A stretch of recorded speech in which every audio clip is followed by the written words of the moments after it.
Well, good evening, everybody. Welcome to the September Parks and Recreation Commission meeting. At this time, I'd like to call the meeting to order.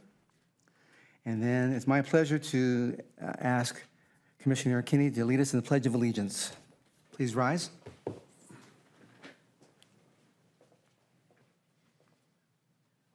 I pledge allegiance to the flag of the United States of America and to the republic for which it stands, one nation, under God, indivisible, with liberty and justice for all. Thank you so much. Ms. Vargas, would you please call the roll? Commissioner Bass? Present. Commissioner Wentworth? Present. Commissioner Kinney? present. Chair Munoz? Present. And Vice Chair Olson is absent. This time, I'd like to inquire with the commissioners if they had an opportunity to read through the August 8th, 23 minutes. And if so, do we have a motion to approve the minutes? I move to approve the minutes. Do we have a second? I second. Thank you so much. So motion was made by Commissioner Wentworth, seconded by Commissioner Bass. Ms. Vargas, will you please take a vote? Commissioner Bass? Yes. Commissioner Wentworth? Yes. Commissioner Kinney? Yes. And Chair Munoz? Yes. Motion passes. Thank you so much. Next on the agenda is the consent report. Has anybody had any questions at this time? Is there a motion? I'll move to approve the consent calendar. A second? I second. Okay, motion by Commissioner Wentworth, seconded by Commissioner Bass. And Mrs. Vargas, please take a vote. Commissioner Bass? Yes. Commissioner Wentworth? Yes. Commissioner Kinney? Yes. And Chair Munoz? Yes. Next on the agenda is the communication from the public. Now, this portion of the agenda is intended for general public comment only on items within the Commission's jurisdiction that are not listed on the agenda. Persons wishing to address the Parks and Recreation Commission are requested to identify themselves and state the matter on which they wish to comment. No action will be taken on matters not listed on the agenda. Please observe when you do speak a 3-minute limit for communications. Ms. Vargas, are there any speaker cards from the public?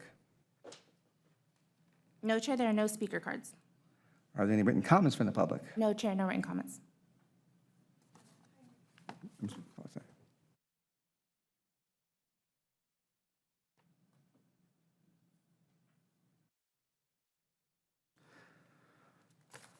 I may have spoken out of line, but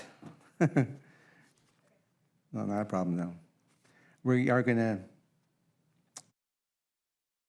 to speak about Community Services Report by Mr. Lass. Mr. Lass? Good evening, Chair, Commissioners, members of the public. Jason Lass, Recreation Services Manager. It's my pleasure to be here on behalf of Ms. Donna Finch. She is not available to make it due to a family emergency. But we have a great update for you today, and I'm also joined by Mr. Moses Cortez, our Parks, Facilities, and Trails Manager. So just to keep you abreast of some of the great community happenings that we have here in Corona, I have to share that our special events team has been fairly busy. This past weekend, the city partnered with the Pink Foundation and Support Sisters to host a community family health event at the CCC with, thank you, Shu, with no assurance requirement health screenings, information, resources, and family fun with a who's who roster of community nonprofits. We had about 30 of those in attendance this weekend.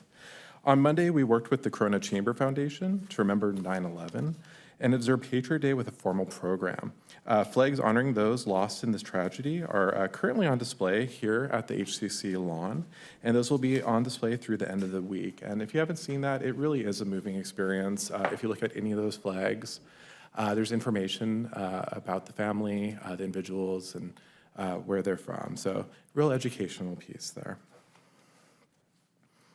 This Thursday, the city is partnering with nonprofit Skate Park Respect for a volunteer cleanup at Santana Skate Park. This will be the second time hosting one of these events, and we're really looking forward to it. This is kind of a little bit different than our other community cleanups. We really actually get to engage the teen audience that doesn't always come out for all of our events, or to get involved in their community. And this is a really fun one. We're gonna have awesome giveaways. We have a cool sticker that you can put on your water bottle or your skate deck, but really to teach our teens and our families ownership for their city amenities. This weekend, Herencia Mariachi Academy is celebrating Mexican Independence Day with a summer concert at Dos Lagos. And then at the end of the month, we're going to be honoring the 100th anniversary of the Historic Civic Center with a special ceremony, open house, tours, meet and greet with the tenants of the space, as well as our historical groups. There was going to be some sweet treats and announcements for new programming for the year ahead. So if you have never been to the Historic Civic Center, you love it, you haven't been in a while, this is an occasion to come celebrate our unique heritage here in Corona. And then finally, at the end of the month, Vets Connect is going to be sponsoring a pop-up booth at the Veterans Fundraiser Car Show on September 30th at Dos Lagos. For these events, as well as some of the ones coming up into the fall, these are all available on the city website. You can click and learn more, or go to the co-sponsorship supporting agencies for more information.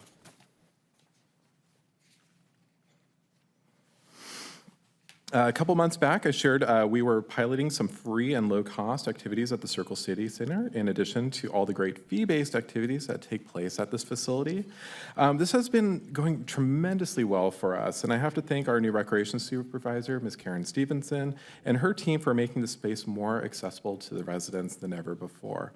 On Saturday, August 26th, we held a fall class expo at the facility that attracted over 400 participants to learn about all the great things that the city does and have to offer. Lots of recreation programs, opportunities to engage your parks, volunteer opportunities, and just welcoming people in to see what we do.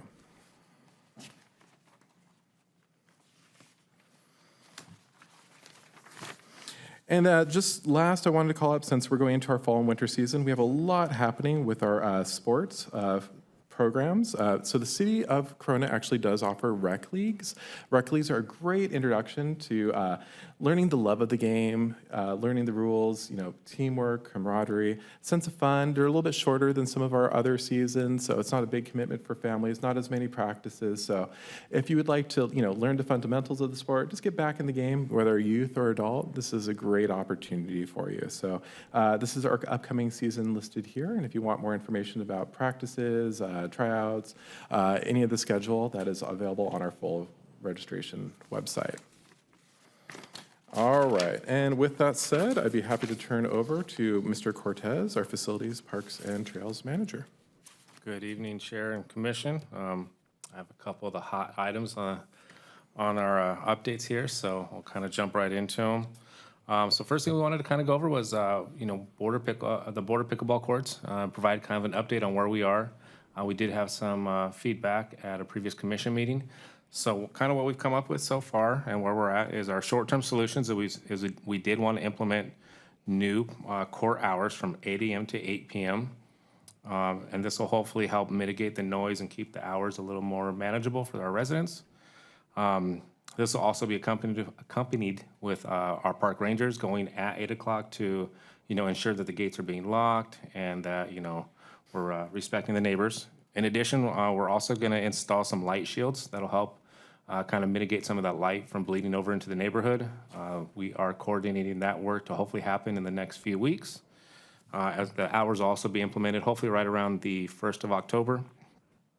And we're also going to be putting up some QR codes. So similar to how we did the park surveys for the Parks and Recreation Master Plan, we'll be putting up some QR codes around the courts to kind of get some feedback and get some residents and players to get feedback from them and make sure we're capturing all that information.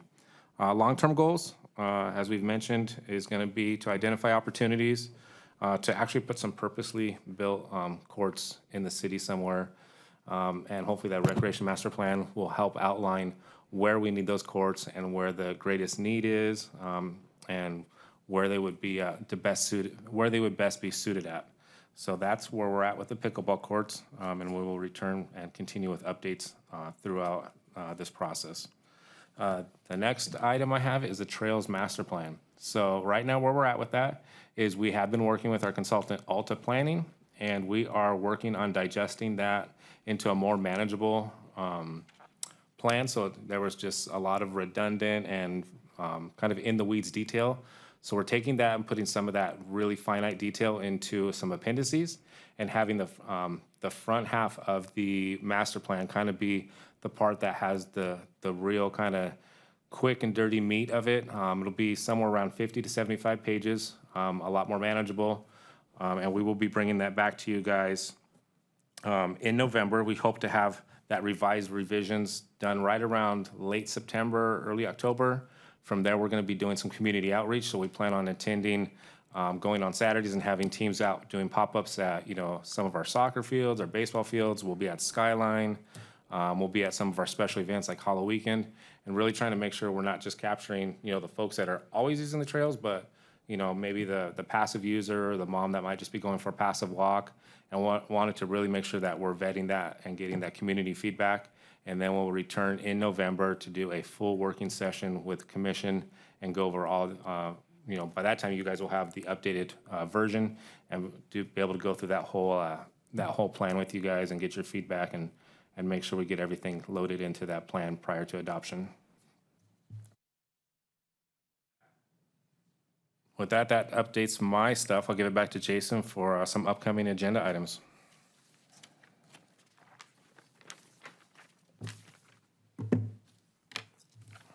Thank you, Mr. Cortez. And then the upcoming items are the Parks and Recreation Master Plan. We'll be going to commission in October, so there'll be a chance to review that before that goes to City Council later in December, January. We have the Performing Arts Feasibility, so we are looking at bringing that, a draft to the commission by October this year, and then to council by the second meeting in October if we follow the plan. Adopted Park Program, we will be having a brief update at the October meeting. And then the Trails Master Plan Phase 2, as Mr. Cortez indicated, will be coming back to you in November before going to City Council for a study session in January. With that said, that does conclude my report. Great. Thank you, Mr. Lass, Mr. Cortez, for great presentations. Ms. Vargas, are there any speaker cards from the public? Yes, Chair, we do have 7 speaker cards. Fantastic. Have them come up, please. Come forward.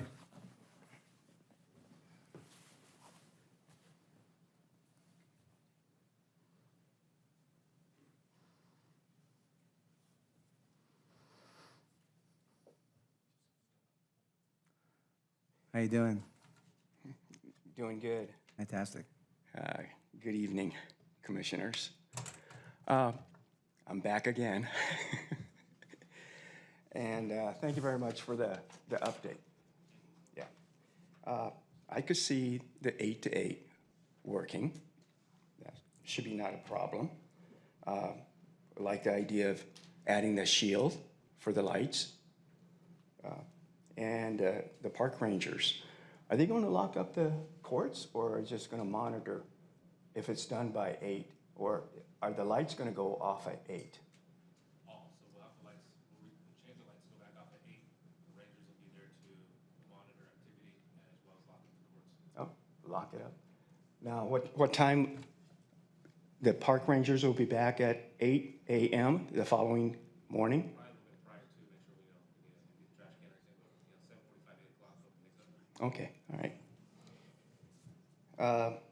The QR code, the codes, that'll give everyone access right to your website.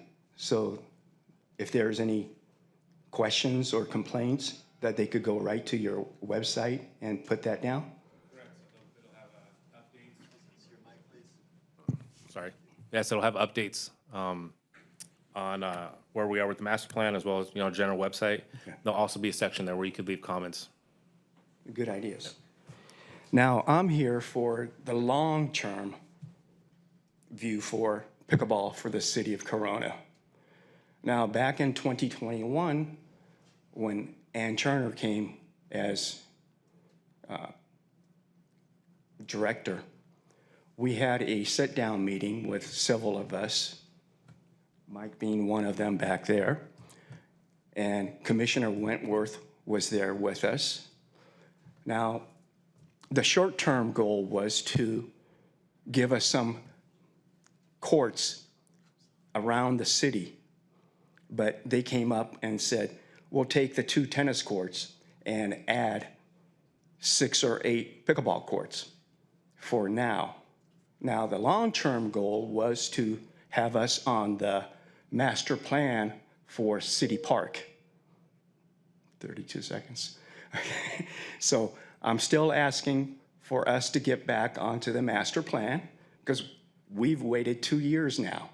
Now, if we're waiting for another master plan for a different park, we're waiting 5, 6 years. So please try to get back us into the master plan for the city park, because I think that would be a good location for residents and pickleball players. Okay, thank you. Yes. May I have you say your name and your address again? Oh, I'm sorry. That's all right. Thank you. Rio Shinagawa, 1534 Camelot Drive. Great. I want to thank you for being here today. It's really it's a great, fantastic. Thank you. Okay, thanks. And if the next person would announce their name, say their name again and their address too for the record. Thank you.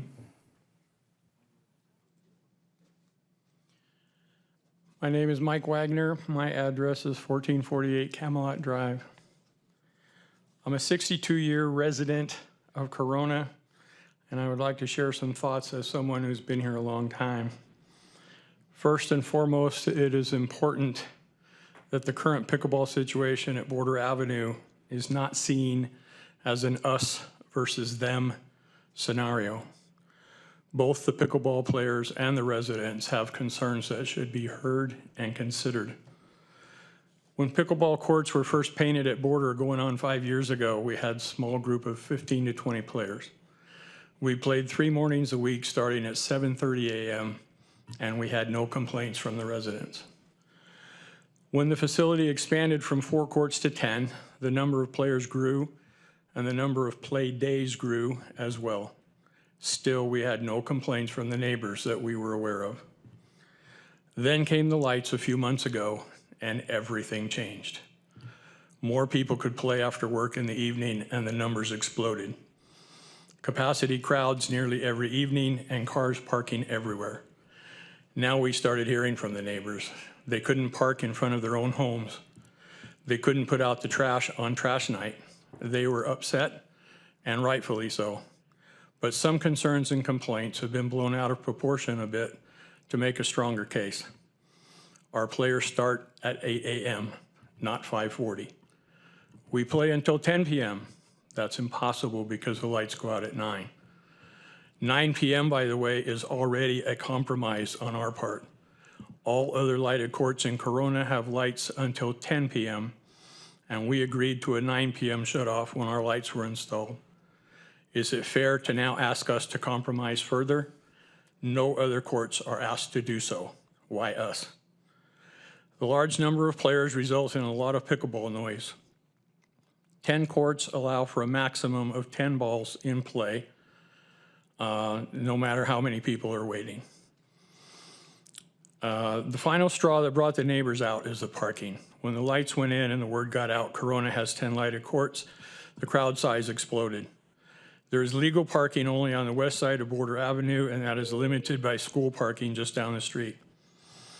In 2021, the city commissioned a study of all the parks in Corona. An outside consultant inspected and graded every park in town. If you look at the satellite photos of Border Park, the north end, there's a large square area adjacent to the street where we park, and it's labeled underutilized. No one uses it. It just sits there, basically useless. There are no amenities here, just grass. Here's an idea. Let's quickly convert this underutilized area to one of maximum use. No long and drawn out study, no engineering, no unnecessary delays. Just do it. A tractor can scrape off the grass and level the area in a day or two. Minor sprinkler changes if needed. Pull 3 or 4 trees, cut a slope driveway to the sidewalk, put in a driveway approach as a curb, spread some pea gravel in the area, and we have a parking area for 25 to 30 cars.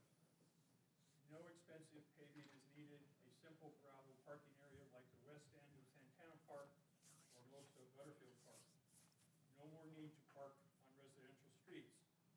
Problem solved. Thank you so much. Thank you for your time.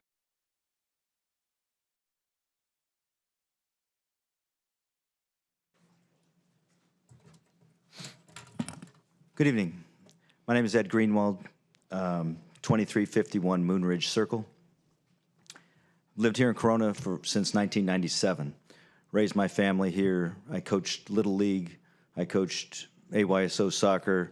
I saw the city put a lot of money and effort into improving or building Santana Park, Promenade, El Cerrito, and I appreciated everything that they do. We live in a nice neighborhood. We love the city of Corona, and we want to see it continue. One of the biggest things that I have found here as a mid-50s person is the pickleball that is offered here. You know, there's pros and cons to Border Park, obviously, as we're hearing today. One of the big things that's a pro is that we have 10 courts. It allows for all levels of play, all ages, at one location. And, you know, I saw earlier they were showing all of the events that they offer, the leagues, you know, adult softball, kids basketball.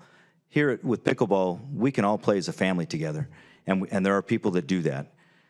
The lights, you know, you've heard that that's a problem.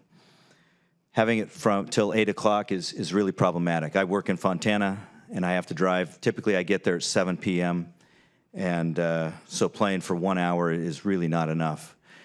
You know, maybe if you do that during the week, and then on the weekends, I mean, I think the weekends should be 10 o'clock, to be honest, and some of the other parks go to the same time. You know, we have a Facebook page, has over 1,200 people that are there, so you've done a great job building the pickleball community, and I hope that that continues, because I'd rather play here in Corona. The challenges, obviously, as we talked about, we don't have permanent nets at Border Park, and apparently there's been promises that we're going to get a facility, and I think that having it all together, if we had 12 to 20 courts all together, we could have all levels of play. We're still bringing the community in. You know, I tell all my friends about it. I've brought people from my work to go play at Border Park because I love it. The noise, you know, like Mike said, yes, it does bother some people, but it only came up when the lights went up. So please let us stay, or let the hour stay until you come up with something else. We don't have restrooms there. You know, it's problematic not having restrooms there. The parking, I'm not exactly sure how the parking works. I think on Border it's legal to park there. Maybe it's just in the residential area. But I understand that from those people. So I can probably name 90% of the people here. I didn't know any of them before I started playing pickleball. So please let us continue. Please support Corona Pickleball. Thank you.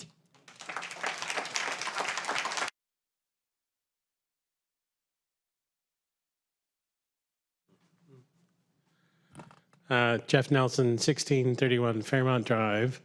So I'm here because it's about pickleball courts. I started 2 basketball leagues in Corona. One of them was mentioned because the over 40 is still going. I started an over 35 and over 40. We don't have an over 50 because we can't find enough people to play over 50. And at some point, we all age out.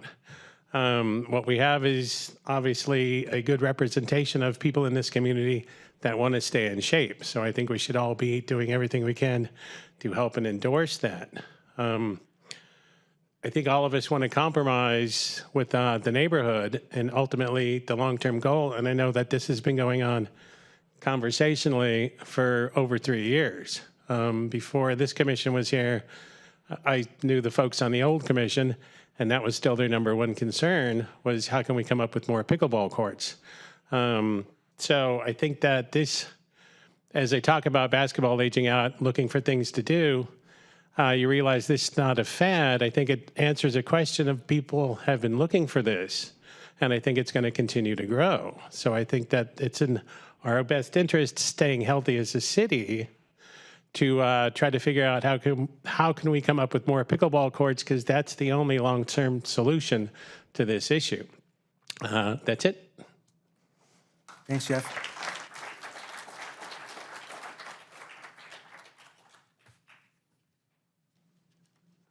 Hello, my name's Sam Oliverio. I live at 2588 Avenida del Vista. And just talking about the fad thing, I heard that they thought that this was a fad, and that's why they're not wanting to put up more courts, and that is the answer. And I have a pickleball app that I travel and I play pickleball everywhere I go. And just to give you an idea what the fad looks like everywhere else, and then what it looks like in Corona, I think I could put these pictures up here. Is that correct? Yeah. So this is Corona's pickleball courts. Is this how it's done? Oh, like this, I'm sorry. And then am I turning it this way? I don't know where the picture goes. So this is the Corona pickleball courts here, okay? And then we're just gonna span out just a little bit more and show you courts around Corona, okay? If I go to the next picture, we're gonna span out a little farther. This is Corona here, and you can see the fad everywhere else. So it's not really a fad, it's a growing popular sport. I'm gonna span out to all of Southern California. And here we are in Corona, that big blank spot around us compared to all the other courts that are around. And then I'm gonna just kind of make, this is really to be funnier more than anything else, but this is Big Bear with 4 courts, who's under snow 4 months out of the year. They even have 4 courts. So, the solution is getting long-term, getting us back on that long-term ballot and getting us some more pickleball courts, because we're like a desert when it comes to pickleball compared to all of Southern California. That's all I got to say. Thanks, Sam.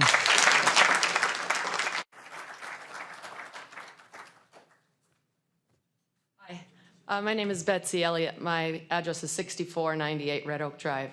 I started playing pickleball probably about 1.5 years ago after my husband passed away, and I have been hooked ever since. And at one point, going to Border Park, I started talking to Mike and to Rio about possibly playing with just women only, because sometimes the women get intimidated playing against the men, and there's women of all different ages that come out to play, and women often, after they're in their 70s or whatever, they really don't want to play the fast game at all. And so I said, why don't we do this? And they said, well, go ahead and do it. And that's not exactly what I expected, but I was like, okay, I'll do it. And so on Tuesday mornings now at Border Park, we have what we call Chickleball. And if you see my shirt, it's Corona Chickleball. And some of the Chickleball ladies are here as well. And we have an amazing time. I have a list currently of probably over 85 women that have come through Chickleball. Some come regularly, others come when they can get somebody to watch their kids or when they're not teaching at school. We have teachers that come in the summertime. So I just think that there's a great, great need. Now, when we're there on Tuesdays, which is from 9 to 11, there's often some men playing maybe on the challenge courts, which are some of the other courts that they set up. But even by us not having permanent nets, today a couple showed up, a man and a woman. The man was in town from Tennessee. His sister had never played before, so he was teaching her how to play. And so now she's going to join Chickleball. But if I had not been there and the boxes opened, then they wouldn't have had the opportunity to play because there aren't permanent nets there. So I just really hope that you ladies come check out Chickleball. I think you'd love it. We play at all different levels, from beginner to advanced levels, and it gives us the exercise that we need. It gives us the social aspect that we need. We have a group on an app so that we take pictures and we share, what's going on. That's why a lot of them knew about coming tonight. So it's really a need, and I really appreciate all you guys are going to do to help make sure that we have permanent nets, great courts, and please come play. Thanks, Betsy.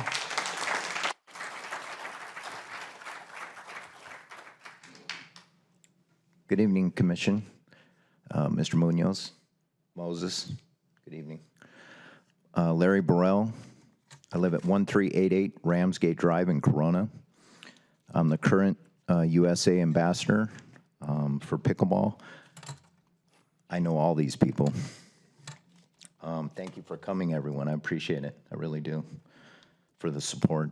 I would like to just say that I have statistics, but I just want to speak from the heart for a minute. Pickleball is here to stay. I don't know if you've seen it on TV, but every time I turn it on the TV, my wife says, look, they're playing pickleball in malls now, all that type of stuff. So it is here to stay, and it's growing rapidly. So with that, I want to tell you a statistic. According to the Association of Pickleball Professionals, in 2021, 4.8 million players in the United States of America. Now it's to 36.5 million. That's an increase of 158%, 0.6%. This was an interesting one by Sports Fitness Industry Association. For sporting players in participating sports, cycling, 51.4 million, running, 49 million. Pickleball is in third right now. I suspect it's going to be number one shortly at 36.5 million. Basketball, 27 million. Golf, 25.1 million. Tennis, 22.6 million. Baseball, 15.6 million. Soccer, 12.6 million. Football, 5.2 million in the United States. So those are your current numbers. I can't wait to see 2023 statistics. I'd like to ask the city of Corona to find us a viable solution for pickleball. I sympathize with the residents. I spoke to all those residents that have brought up issues regarding pickleball personally myself through the neighborhood. They welcomed me. They were glad that I came and spoke to them. Short term, we need to do something with Border as far as the noise, all that type of stuff, adjusting the hours. I feel for that too, people coming after hours. But the long-term plan, we need a new facility and in a non-residential area, okay? Last statistic, pickleball on Google increased 476% in the last 5 years. That tells you it's here to stay. Thank you. Thank you, Larry.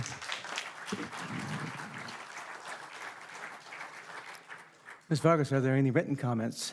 No, Chair, no written comments. All right. Let me look to my commissioners for Commissioner Bass. Do you have any comments to share tonight?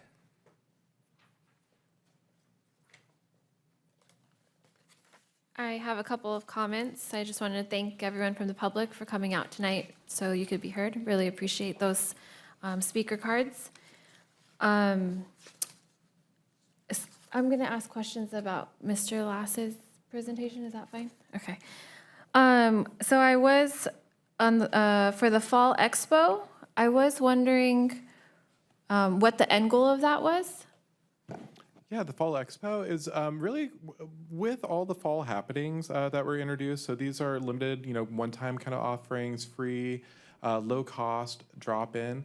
We're trying to bring awareness to recreation services. Some of the feedback we have previously received for the CCC was maybe it was a difficult space to access. There weren't programs for me.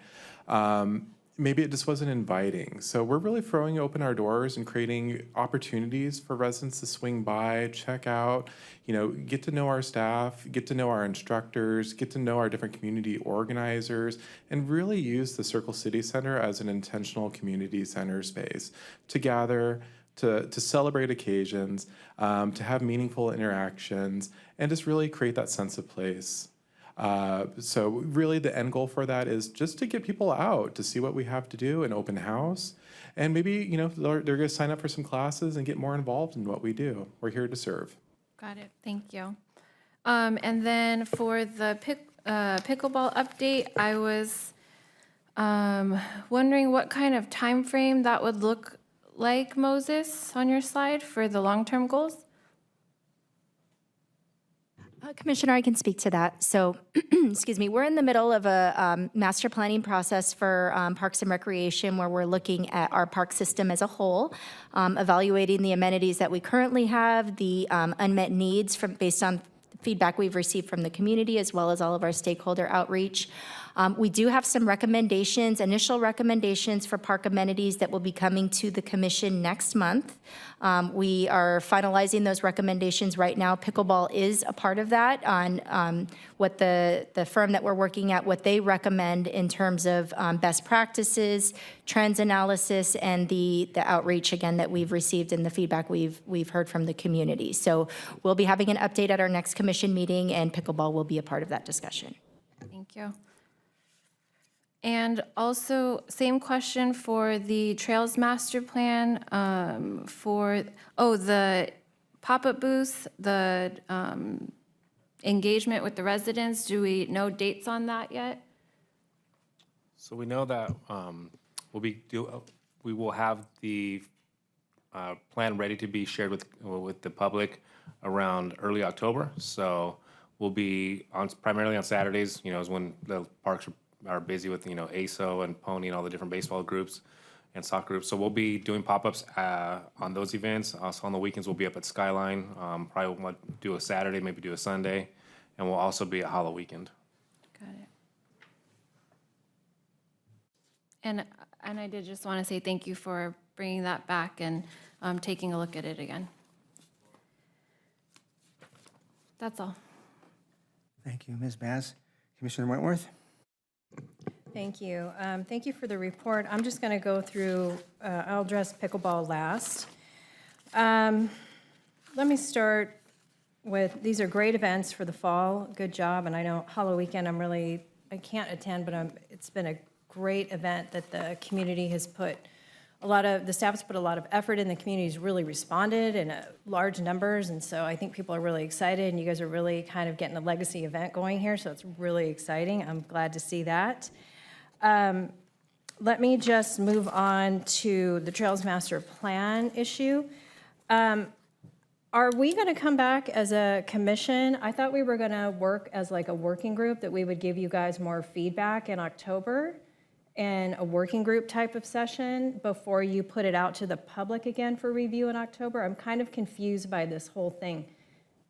If you could maybe more detail for me. Sure. So the direction that we got from the council was to work on revising the plan, basically reworking the plan and reorganizing it to put it into a format that is easier to understand. So we're going to be thinning out some of the content. A lot of the feedback that we got is the plan is very dense, and a lot of that information can be put in appendix. So we're reworking that, and then the plan from that point will be released for public input. We'll share it with the community, provide opportunities for the public to provide feedback. We're going to be reaching out to groups beyond just the Trails Working Group and making sure that everyone in the community has a chance to see the plan, provide feedback, and then based off of the feedback that we get and the revised plan, we'll be bringing it back to the commission for a working session. Our timeline right now is looking at November, and we can spend as much time as we need at the commission meeting, getting feedback from the commission, and being able to put that into a recommendation that will then go to City Council. So that doesn't sound like we're actually having a working session. It sounds like we're having a commission meeting where we're going to review the document again. A commission meeting where you can provide additional feedback that will then be brought back to the City Council. So I specifically wanted to, one of the things I talked to council and what I recommended here was that the staff actually have a separate and additional meeting with the commission to go over this, to have more of a working relationship with the staff so we could really be more in depth with our feedback to you. So that was my concern, that if we do this from the dais, then again, my comments are again limited and not in a working format.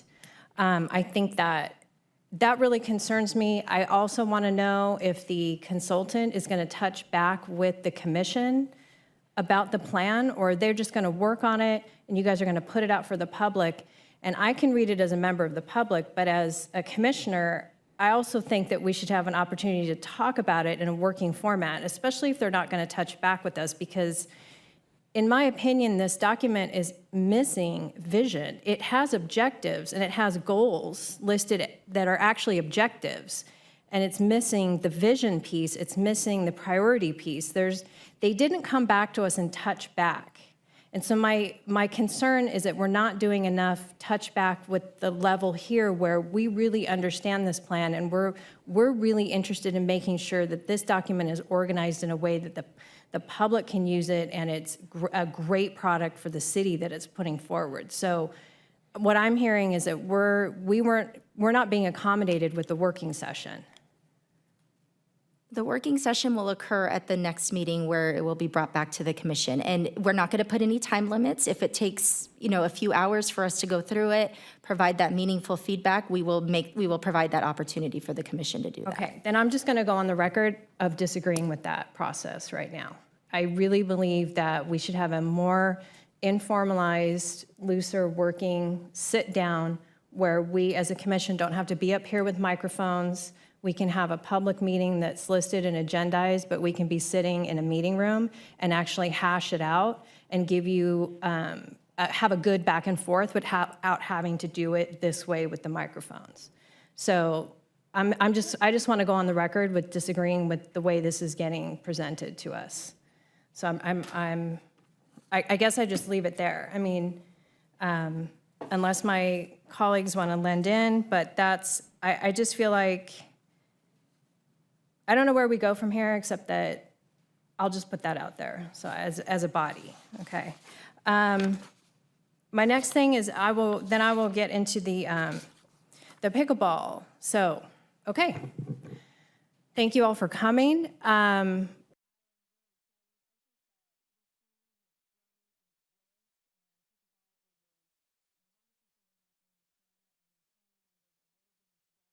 Getting to know each other. You guys are organized, you're showing up, and I know this isn't the first time that this commission has seen about 40 to 50 members from the pickleball community here advocating for more pickleball in Corona, so I think that's great. It's wonderful to see that happening. My first question, actually, I want to direct this to staff, and then I'll address some more. When we are looking at the signs for the parking, would it be helpful if the signs in front of where the buses park say, when allowable parking is? In other words, no parking during school hours from whatever it is, 7 a.m. to 3 p.m. And then that way people understand there's parking there. After 3, there's parking on the weekends. And I fully know that everyone's using that area, but it needs to be put on that sign. And then I'm not sure if the pickleball, the parking for pickleball, if people are utilizing the parking lot that belongs across the street to Border Park. I don't know if that's full or not in the evenings. But I would assume that it is. Yeah, I would assume that it is. I think that the issue then becomes how do we direct them away from the neighborhood when the street is narrow and so that there's only parking on one side of the street, I think due to safety concerns. I don't think Public Works would allow you to park on both sides of the street. I don't think that's gonna fly. So the signs were going to be just more to get community feedback. So they're just the QR code signs, kind of similar to what we use for the Parks and Recreation Master Plan. And we can get some community engagement that way. As far as the parking goes, I'd be more than happy to engage our traffic engineering folks and kind of pick their brains and see what the some potential solutions could look like. Okay. But yeah, the signs I had mentioned were primarily just to get community feedback, and we'll probably put those up near the entrance of the courts. But yeah, I can definitely talk to our traffic engineering folks on that. Okay. I think it would be helpful to at least be more clear on when you can park in that bus zone and not. I think that would help. And then I still think that we may need to engage on a parking permit type of issue like what we have with Skyline for the residents if this continues to be a problem. I would say that the other thing that I'd like to see the staff come back with as far as like the signs, I know you're going to get community feedback. I think that it might be helpful if when we do develop our park sign for the pickleball courts that say the hours and the rules and regulations for, not for pickleball, but what we have for parks, I think it would be useful to put on there something to the effect of, I think I said this last time, out of courtesy to the neighbors, we ask that you park on Border Avenue and use the parking lot and stay out of the resident residential streets as much as possible, something to that effect. But being a park commissioner and having done this for a number of years, I also am aware that people ignore signs. So, you know, you can put that up there, but that doesn't mean that it's going to lend itself to a good solution. But I think that should be clarified there, along with the hours that the lights are on and off and the courts are available. So I think those changes, and if we had a park sign that was right there on the pickleball courts, that would be useful. The last thing that I think should be on that sign that should be at the courts is not only just the parking, the hours, the lights, also letting the pickleball people know that there is a restroom and it is across the street and it is up the street by the playground, so that they know that there is a restroom at Border Park.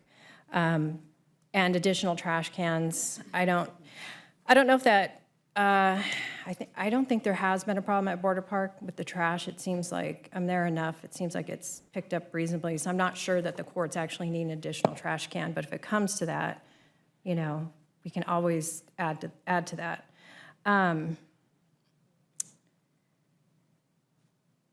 Let's see. Okay, what time do they lock the restrooms at Border? 10 p.m. 10 p.m. Are they? So they might be locked earlier than that. I'll check with our staff and make sure that that's Okay. All right, so we'll clarify on the restroom hours.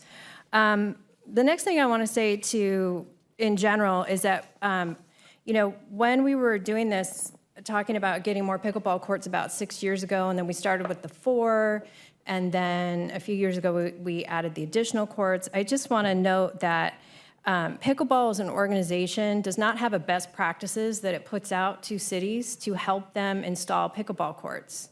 So some of the problems that are going on in Border exist because the pickleball associations themselves is new, and it's not necessarily helping cities and counties install facilities that make sense.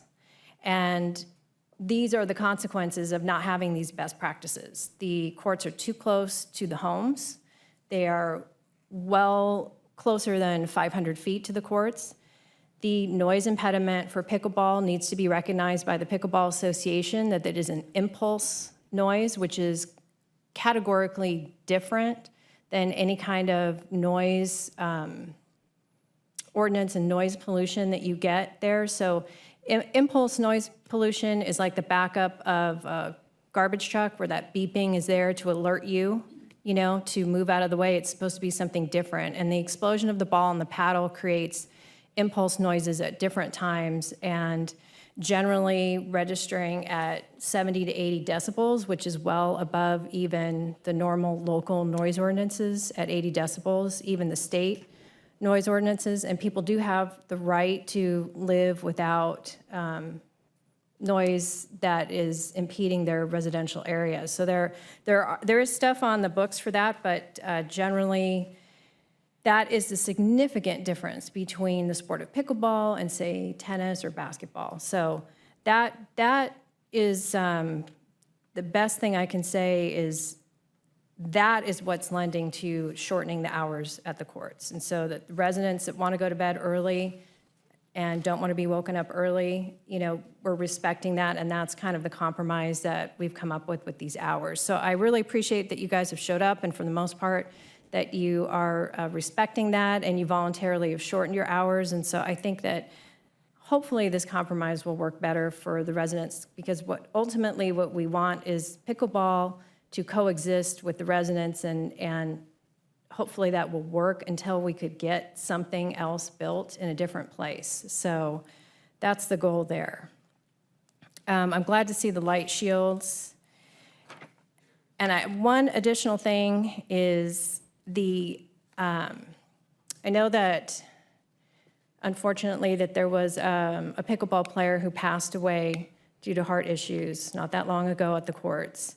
And I'm on the Corona Parks Foundation, and the Corona Parks Foundation and the Corona Fire Foundation have been working to raise a little more than $10,000 to get a portable defibrillator installed at the courts at Border Park. And we got that money and have handed that money over to the fire department. So you will be getting a save station at the park right there at the courts. And there'll be a lot of education around that, but it's the kind of thing where they install those, anyone can use them, and they're kind of self-explanatory, and they have a whole configuration to keep it from getting stolen. There's all this stuff is thought of. They do have these AED stations or these save stations in other places, in other parks and in public facilities, so this is something that we can do. And the city is looking forward to hopefully making this program work at other sports parks where there's a lot of people, and this could be useful because we don't want that to happen again. And if it does, we hopefully can do everything in our power to save that person's life. So that's one good thing. And the other thing I want to say is that the Mangular Park is open. The tennis courts look fantastic. There's new nets there. The tennis court surfacing has been properly patched and painted. So they are great for tennis. So should people be looking for tennis, not far down the road, there's a couple tennis courts that have been rehabbed and are finally open. I think that's it. Other than, again, I just want to thank the community for coming out and being such eloquent speakers and letting us know what you think and where you want to go from here. Thanks. Thank you, Commissioner Wentworth. Commissioner Kimmy. Hi, thanks everybody that came here tonight. I just wanted to thank staff for the information and the presentation. I'm going to jump over to pickleball.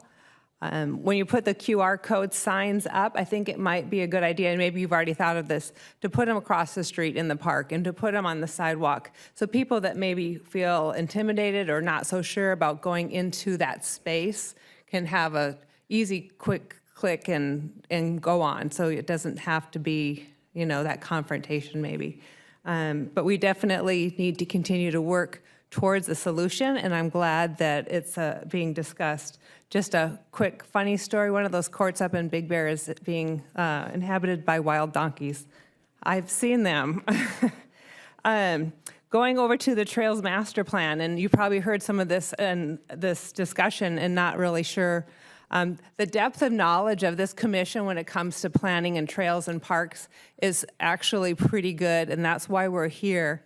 Unfortunately, we have not really been a part of the process. We were told to stay away from the meetings, which they were discussing how things were. We didn't really get any, we didn't have boots on the ground. We weren't really giving feedback, and besides up here with our comments that would be just passed along. And it was really kind of unfortunate. I mean, myself, I've worked with the National Park Service, putting trails. Everybody got a copy of that one that we did. It's a fantastic trail that was approved and adopted by this commission, by the Planning Commission, and by the City Council, and it's not part of the Trails Master Plan, and it's past Congress. And you can imagine how hard it is to get something through Congress. It did, and now it's just going to be sitting on a shelf, or I too am frustrated. We provide our comments, and it's kind of like, I feel like the Trails Master Plan was kind of honestly, I'm just going to be frank, it feels like it was kind of a done deal and that our comments weren't going to really matter. And it's really unfortunate because, like I said, I feel like you have some really people with some depth of knowledge and experience that could have helped that. So I could hope that we can continue to work on something that makes sense, and not just dumb it down. I mean, that's what I hear. It's too much reading, so we're going to make it shorter. Well, how about we work on making it better? And I think there's a subtle difference, but I think it's important to note that. And I'll speak for myself. I'm going to keep watching it. I don't know why it's been so hard, and I don't know if we had to renew the contract with the consultant that worked on that, if it's going to cost us more money, or if this was still under the original contract. So I'm kind of concerned that it's just kind of just flailing along, and I really hope that we can get somewhere. So it's probably not what you want to hear, but that's what I had to say. Anyways, thank you. Thank you, Commissioner Kinney. Unfortunately, Matt Olson's not here tonight. I'm sure you share a lot of different points of view also as a father of several kids himself. And then as far as my comments, I'll talk about, like Ms. Kinney talked from the heart, and I'm a landscape architect by profession, and as a landscape architect, we constantly go to the outreach, talk to the people that will use whatever facility is being designed for them, with them, and because of them. You know, it's their desires and their needs and their wishes are being addressed, whether it's at the here at a meeting or out in the field playing baseball, football, basketball, pickleball, and so we need to listen to the people. And it takes more time to listen to people, not just on trails, but on park equipment, more than benches, more than trash cans. We need to listen to people, their ideas and thoughts, because they're the users. You know, I may not be a pickleball player myself, but I could be. I'd probably complain more if I did. You know, so why not? I am a scouter from the time I was 12 years old. I'm 69 years old now, so I can still play pickleball. Why not? I just need a coach, I guess. So, yeah.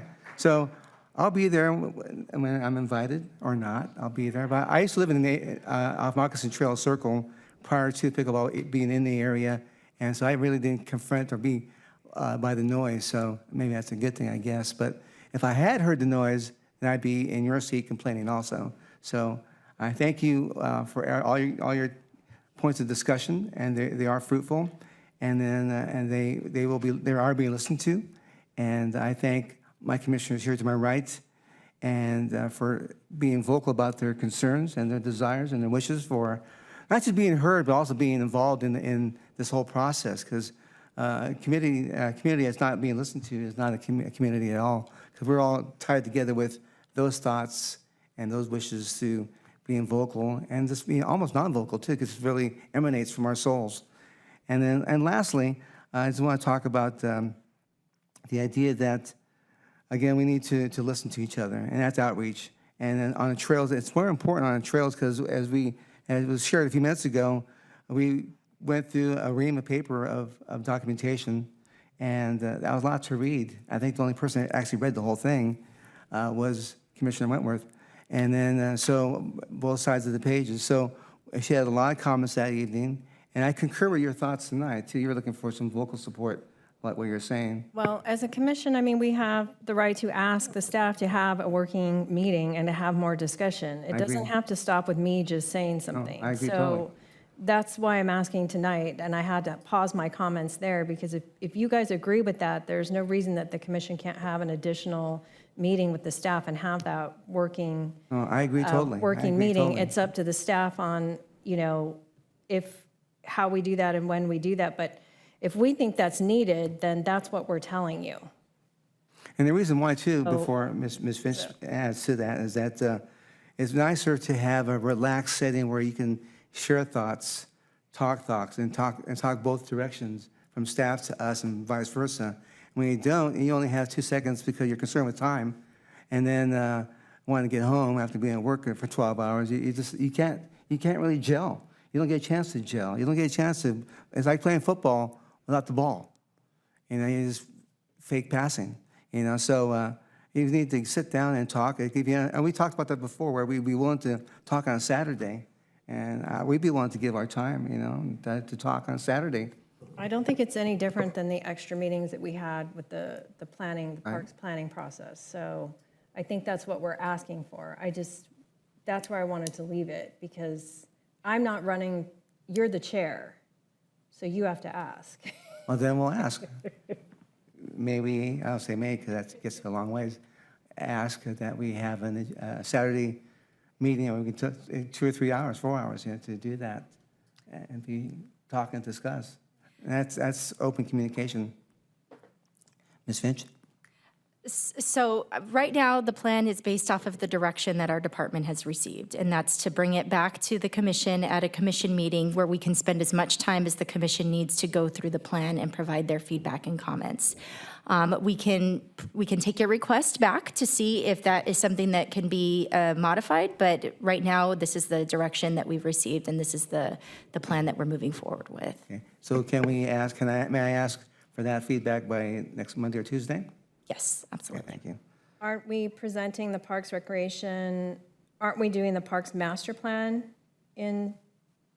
are we doing that in November?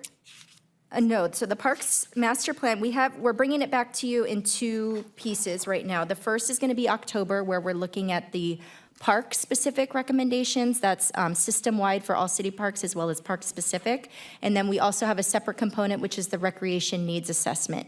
That right now, depending on timing, is potentially coming back in November, December. But in order to be able to provide the commission with ample amount of time to review the plan, the Trails Master Plan, we can make that the only item on the agenda for November, where we can spend as much time as needed on that. Okay, I'm just not understanding the resistance to having an additional morning or afternoon meeting when we have the other agenda items. Like, I don't want to hold up the regular agenda that would come forward in November, going over the parks trail plan, is what I was getting at. So that's why I was trying to ask you, what are we sacrificing by doing just that for a long time, say in November? Are we sacrificing the other agenda items, or not going to be able to give them enough time? No, we're not sacrificing any other items. Right now, we already have a tentative timeline of November, potentially December for the recreation needs. That can easily be put into December. That would even give us a little bit more time to work through that process. So we can dedicate, as I said, November solely to this item, and it won't compromise any of our other projects or our timelines. Okay, thank you. Sounds workable. Well, I still am not, I still don't agree with the format at doing it this way, but I'll leave it at that, because you can carry it from there. Okay. All right. Are there any other comments, Ms. Bass? No. Sorry about that. It's been a good meeting. I'm all heated up now. Commission members' reports and comments. Do we have any? Ms. Bass? Sorry, I have a lot of thoughts in my head after all the conversations tonight. I don't think so. I'm looking forward to the fall activities and to the upcoming meetings that we have. Ms. Wentworth? Okay, I just want to say thank you again to the audience members for coming and sharing your thoughts and ideas, and we appreciate that. It's very, very helpful to know. It's good for you all also to know that if you tell me something, I can't go and tell all them, send an email, that way they can all read it. There's rules about how we get to talk to each other, so you guys coming to this meeting is really, really helpful. Even if you all didn't talk, it's great to see all of your faces. What was I going to say?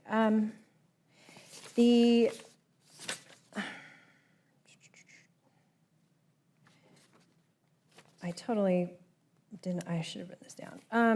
On my comments, I just want to, I guess, ask that, I actually should have put this in the report. I think that when we come back to meet, we should have just a quick outline of for Mr. Cortez, just a quick outline of which playgrounds are getting replaced upcoming. I've had some questions on it, so to include that in the update, I forgot when we were doing that. And then on the regular agenda item, I think that would be good. And then I think also I'd like to see, when we come back and talk about the Trails Master Plan, I think I would like to see maybe more information on what the consultant was supposed to provide, and what was the end result. I think we need more information on that. What was the end result of that plan, not just how this looks. I think that this commission is really concerned with turning out a better and different product than what we saw. And so our concern is that we want to make this great for the community, and this is an exciting and wonderful plan to be able to have this for the community. And so we're trying to make this the best introduction and vision and priority setting that we can get moving forward from this point. So I think coming back I might need just more information on the expectations of what that consultant was to provide and the parameters that they were using, because they did not touch back with the commission, and we did not get to give them any vision on what that would look like. And I'm still just really baffled. So I guess on my comments, what I'm asking for is you guys come back with like a little more clarification for me so that I can understand. So that's helpful for me. I mean, you don't have to address it here and now, but it helps me to, if I can know, then I don't have to be asking as much here, but I can understand what the expectation was, because as far as I'm concerned, having been involved in this process even before I was on the Parks Commission, this has not been satisfactory at any point. Not with the prior, not with everything I was doing trying to organize a community, not with the feedback that I got from the community that was on the Trails Working Group as far as that was going, and then the fact that the consultant didn't come back and touch back with us. So I'm just concerned that what we asked for and paid for isn't what we got. So I guess I'm at that point now where I'm really questioning everything, and I just want to be very, very upfront about it so that you guys aren't hit by surprise. And it's not a comment on the staff, but it's really just how do we get to that end product that's good for the community? So I appreciate that. So thank you. Sure, and I can respond to that, Commissioner. We can share with you the scope of work for the project that outlines all of the deliverables that the consultant is supposed to provide, and I can send that to you tomorrow. We don't need to wait till the next meeting, but I can share that with the entire commission. Thank you. Commissioner Kinney? I'm just going to kind of touch on what Commissioner Wentworth said. To everybody that's out there, I want you to know that we're here listening, and we do this for you, for the community, for the love of Corona. We want to make this city a better place to live and raise kids and retire and recreate. And it's not always perfect, and we're not always in agreement, but I just want you to know, reach out to any one of us, and I'm sure that we are here to listen. So thank you for coming. Back to the comments on the Trails Master Plan, and just something to my fellow commissioners to think about. Maybe at that meeting, we come up with our own list of recommendations and comments and submit it to council direct, rather than have, the little shorthand notes highlighting what we talked about. Maybe we come up with our own document and do something like that. So that's just an idea throwing out there. So anyways, thank you for coming. I like it. Again, I concur with my commissioners, and thank you for being here tonight, at least for a little hour and a half or so. It's good to question. A question I heard is a question that people go, I thought you were going to do it. It's always, I'll have someone else take care of it for me. But that stops with you tonight, because question, you get answers. You don't get answers, you can respond to what Ms. Kinney talked about, ask questions, to any one of us, and we're glad to answer those questions with good comments. And I like to put this to the staff, too. We've asked several times now for a plant list master plan for several areas. One would be Foothill Boulevard, and see what's going on. I drive by there every day, and I take two ways to get home because I get tired of seeing Foothill Boulevard. But I'd love to see the master plan for that, and the replacement plan also, and timing and schedule for that. And then more importantly, I guess, too, not just that one there, too, that's really the arterial maze through Corona, but also the parkways that we have in Corona, various streets, all the major boulevards, and then also the medians. So medians, parkways, and Foothill Boulevard. They're key. I mentioned before, I'm a landscape architect. We were asked by a city in Orange County to help them revitalize all their major corridors. And they were embarrassed by the fact that the city next to them had better signs than they have, better plant material. And this city here has a whole different vibrancy to it, too. So they're changing that. They're going to tear down the city hall and change it all over again, because they want the community to see that they're viable and they're being listened to by the city hall people, staff. So I think that's a start where you get new plant material. I mean, it's green, it's colorful, it contrasts, it lends vibrancy to the area, it brings you spirit, it brings you the scent to it. There's touchy-feely plant material, and I know we don't have that, but when you're driving by. But you can still see those changes in seasons. We only have one season here in California, but we can change that, you know, so why not by this adding plant material that lives. And I drive by there, I see a lot of white caps there along in the median, and I go, what are the white caps along the median? So maybe an answer to that would be nice. I know what the answer is, but it's nice to have it heard by the commission. And again, plant material that lives and breathes in their medians, that it fits the median, not too tall and not too small. So with that being said, anything else? Okay, I'd like to close the meeting here, if I may. Have a great night. One last thing here. Thank you for joining us for the Parks and Recreation Commission. We will adjourn this meeting at 7:12.